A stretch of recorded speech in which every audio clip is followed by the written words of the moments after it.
Hello friends, तो चलिए start करते हैं आपकी डेली करंट अफेयर्स और पीआईबी की क्लास। जितने भी इंपॉर्टेंट करंट अफेयर्स हैं वो सारे के सारे हम लोग इसमें कवर कर लेंगे। तो पहली न्यूज़ के ऊपर चलते हैं, जो आपकी मिनिस्ट्री ऑफ सिविल एविएशन है। इसने दिल्ली इंटरनेशनल एयरपोर्ट के साथ कोलैब करके एक पोर्टल लॉन्च करा है। पोर्टल का नाम बहुत इंपॉर्टेंट है, आपको पता होना चाहिए, एयर सुविधा 2.0 पोर्टल। अब कौन सी मिनिस्ट्री ने इसमें हेल्प करी इसको डेवलप करने में, तो ministry of health and family welfare का इसमें बहुत अच्छा सपोर्ट रहा। एंड बेसिकली कौन से वायरस की वजह से इसको अभी बेसिकली लॉन्च करा गया है, तो WHO ने जो डिक्लेयर कर दिया है, ठीक है, जो आउटब्रेक डिक्लेयर करा है इबोला वायरस का, उसकी वजह से इसको बनाया गया। इंटरनेशनल जो भी एंट्री पॉइंट्स हैं इंडिया के अंदर, जहाँ से भी इंटरनेशनल फ़्लाइट्स आ रही हैं, ठीक है, उसकी हेल्थ सर्वेलेंस को स्ट्रॉन्ग कर देगा ये, ठीक है। एंड एक्चुअल में इसको 2.0 ये इसलिए बोल रहे हैं एयर सुविधा पोर्टल को, क्योंकि एक्चुअल में ये कोविड के टाइम पर निकाला गया था, तो ये भी आपको पता होना चाहिए। एंड जो WHO के रेगुलेशंस हैं वो कौन से ईयर के हैं, IHR जिसको बोलते हैं, इंटरनेशनल हेल्थ रेगुलेशन 2005 के। नेक्स्ट न्यूज़ के ऊपर चलते हैं, ये आपकी एशियन डेवलपमेंट बैंक से रिलेटेड है, ठीक है। इन्होंने एक लोन प्रोवाइड करा है। अब जहाँ पे लोन की बात होती है तो कुछ क्वेश्चंस हैं जो एग्ज़ाम में पूछे जाते हैं, जैसे कि कितना अमाउंट का लोन दिया गया है, कौन से सेक्टर में लोन दिया गया है, एंड किसको लोन दिया गया है, ठीक है। कभी कभार ये भी पूछ लेते हैं कि किसने लोन दिया है, ठीक है। तो एशियन डेवलपमेंट बैंक ने दिया है, कितने अमाउंट का दिया है, $42 मिलियन। एग्जैक्ट नंबर है $42.2 मिलियन, ठीक है। कौन से सेक्टर में दिया है, बैम्बू इंडस्ट्री में। किसको दिया है, नॉर्थ ईस्ट इंडिया के लिए है ये, ठीक है। ये लेटेस्ट इन्वेस्टमेंट है, एक लोन है जो कि एशियन डेवलपमेंट बैंक ने दिया है। गवर्नमेंट का कौन सा ऐसा स्कीम है जो इसी से रिलेटेड है, वो है नेशनल बैम्बू मिशन, NBM। तो ये भी आपको पता होना चाहिए। पूरा का पूरा नॉर्थ ईस्टर्न रीजन जो है वो इसमें कवर होगा। इसको SEFF बोलते हैं, जो लोन दिया गया है इसको क्या बोलते हैं, SEFF। फुल फॉर्म क्या है, स्मॉल एक्सपेंडिचर फाइनेंसिंग फैसिलिटी। कितने स्टेट्स कवर करेगा, 6 स्टेट्स को ये कवर कर रहा है। तो 7 सिस्टर्स होती हैं, लेकिन इसमें 6 स्टेट्स कवर हो रहे हैं, ठीक है। कौन सा स्टेट इसमें नहीं कवर हो रहा है जो 7 सिस्टर्स का पार्ट है, आप इस वीडियो के नीचे कमेंट करके बताओगे, ठीक है। तो बेसिकली जो बैम्बू का डेवलपमेंट है, उसकी ग्रोथ है, एंड इसी के साथ जो कम्युनिटीज़ हैं जो इसके साथ एसोसिएटेड हैं, उनका लाइवलीहुड भी सपोर्ट करना है। एंड इसकी एक प्रॉपर चेन बनानी है, ठीक है। विमेन पार्टिसिपेशन हो गया, एम्प्लॉयमेंट क्रिएट करना है, तो ये सब कुछ डेवलप करने के लिए ये एक लोन दिया गया है। नेक्स्ट जो आपकी इंपॉर्टेंट न्यूज़ है, रिजर्व बैंक ऑफ इंडिया से रिलेटेड है। इन्होंने मास्टर डायरेक्शन निकाले हैं क्रेडिट डेरिवेटिव्स के लिए। अब आपको ये पता होना चाहिए, ये जो डायरेक्शंस RBI निकालता है, ठीक है, ये कौन से सेक्शन के अंदर निकाले हैं इसने। तो पहले तो कौन से एक्ट के अंदर निकाले हैं, तो एक्ट तो है RBI एक्ट 1934।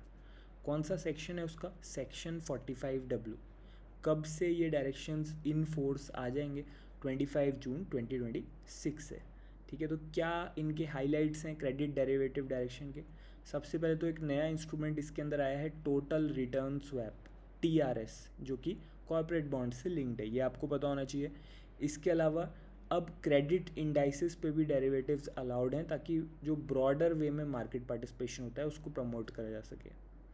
एंड जो एलिजिबिलिटी है इस चीज़ के लिए, ठीक है, जो आपके क्रेडिट डेरिवेटिव्स हैं वो रेजिडेंट और नॉन रेजिडेंट्स के लिए भी अब कर दी गई है।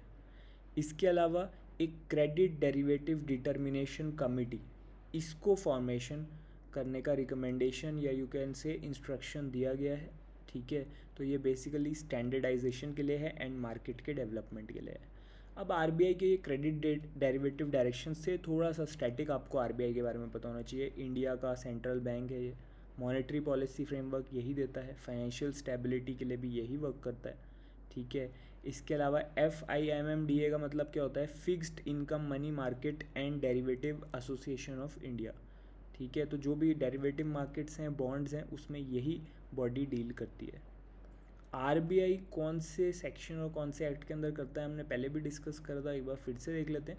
Section 45W of RBI act 1934, इसके अंडर वो डेरिवेटिव मार्केट्स जो हैं उनको रेगुलेट करता है।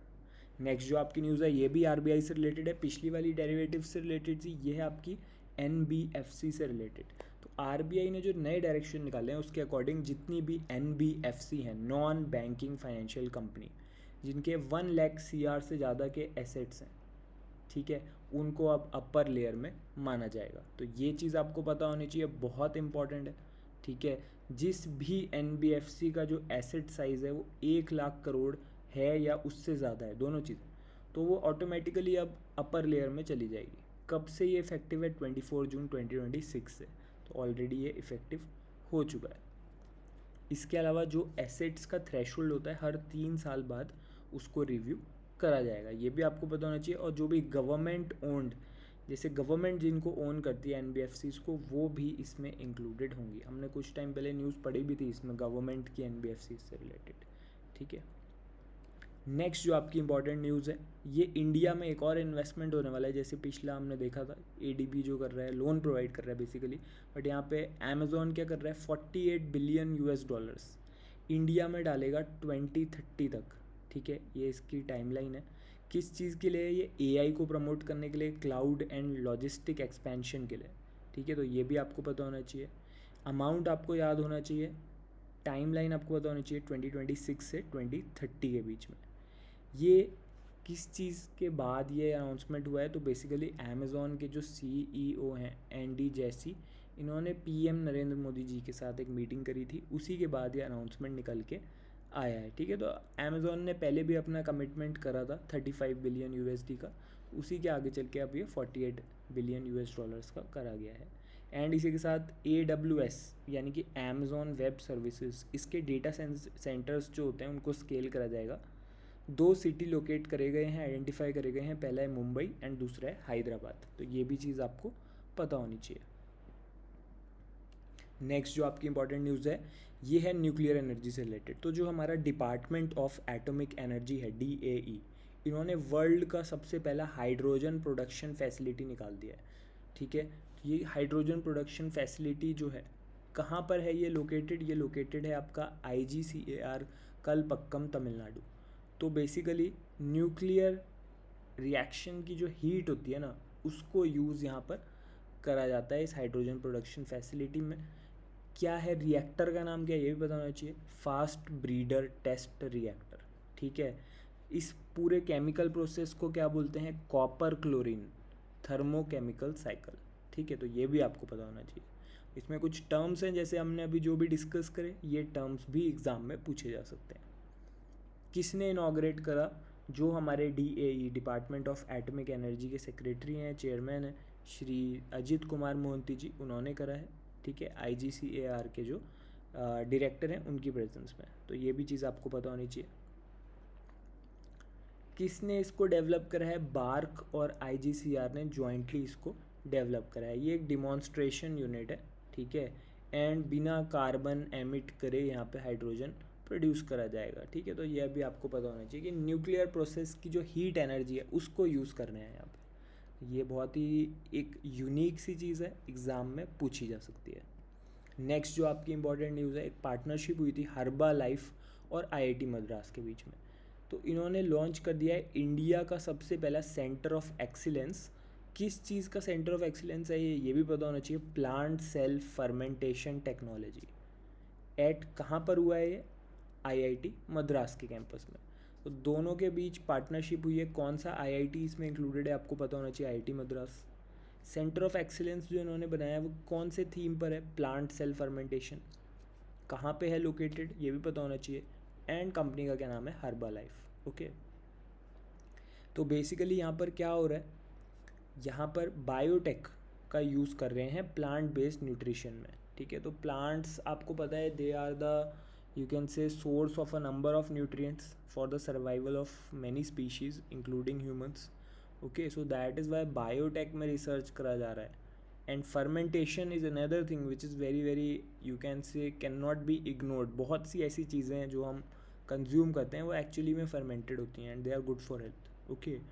तो बेसिकली बायोटेक्नोलॉजी में ऐसे कंपोनेंट्स बनाए जाते हैं प्लांट सेल से निकाल के, जो कि एक स्केलेबल वे में हमारे न्यूट्रिशन को प्रोवाइड कर सकें, ठीक है। तो ये भी चीज़ आपको पता होनी चाहिए। इसके अलावा जो आपके DSIR के सेक्रेटरी हैं वो कौन है? N कलाई सेल्वी जी, ठीक है, वो भी वहाँ पे प्रेजेंट थे। और IIT मद्रास के डायरेक्टर कौन है? V कामागोटी प्रोफेसर, ठीक है। तो ये इनका नाम भी आपको पता होना चाहिए। अब नेक्स्ट जो आपकी इंपॉर्टेंट न्यूज़ है ये है अपॉइंटमेंट से रिलेटेड, ठीक है। तो इंटेलिजेंस ब्यूरो जो है हमारा, ये भी इससे रिलेटेड न्यूज़ आ चुकी है। ACC क्या है? Appointment committee of the cabinet. तो इन्होंने अपॉइंट करा महेश दीक्षित जी को, ठीक है, स्पेशल डायरेक्टर IB। अब ये बन चुके हैं डायरेक्टर IB के। कौन थे पहले डायरेक्टर जिनको इन्होंने रिप्लेस करा है? तपन कुमार देका जी। तो ये IPS केडर से होते हैं ये लोग, जो लोग इसको ज्वाइन करते हैं। नेक्स्ट जो आपकी इंपॉर्टेंट न्यूज़ है, ये भी अपॉइंटमेंट से रिलेटेड है। तो जो आपका विक्रम साराभाई स्पेस सेंटर है, जो कि इसरो के अंडर आता है, ठीक है, इसमें यू कैन से नए जो डायरेक्टर हैं वो आ चुके हैं। UP राजीव इनका नाम है, ठीक है। तो ये चीज़ आपको पता होनी चाहिए। किसको इन्होंने रिप्लेस करा है? A राजराजन जी को। कहाँ पर लोकेटेड है ये विक्रम साराभाई स्पेस सेंटर? ये है तिरुवनंतपुरम, केरला में। तो ये जो भी कीवर्ड्स होते हैं ना, कि कौन आया कौन गया, कहाँ पर लोकेटेड है वो चीज़, ठीक है, उस चीज़ के शॉर्ट फॉर्म का फुल फॉर्म क्या है, तो यही चीज़ें तो एग्ज़ाम में पूछी जाती हैं। अब नेक्स्ट जो आपकी न्यूज़ है, ये बुक रिलीज़ से रिलेटेड है, ठीक है। वाइस प्रेसिडेंट CP राधाकृष्णन जो है, इन्होंने एक बुक रिलीज़ करी है। इस बुक का नाम है संस्कृतिर रत्ना भंडार, ठीक है। कहाँ पर करी है? उपराष्ट्रपति भवन न्यू दिल्ली में करी है। कौन से म्यूज़िक में ये डील करती है बुक? भावैया फोल्क म्यूज़िक, ठीक है, भावैया फोक म्यूज़िक, ये आपको पता होना चाहिए। ऑथर कौन है? वेरी इंपॉर्टेंट, जयंता कुमार रॉय, जो कि MP हैं लोकसभा में। एंड 2 ऑथर्स हैं इसके actually, first is Jayanta Kumar Roy and second is Sangeeta Roy.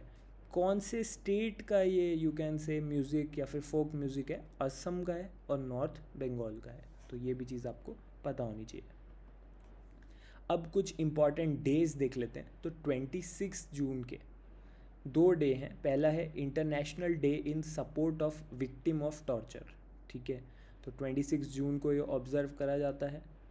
कौन ऑब्ज़र्व कराता है इसको? यूनाइटेड नेशंस, UNGA ने इसको 1997 में you can say resolution pass करा था। फिर 1998 से ये इट इज़ बीइंग ऑब्जर्व, ठीक है। तो 29th ऑब्जर्वेंस डे ये रहने वाला है।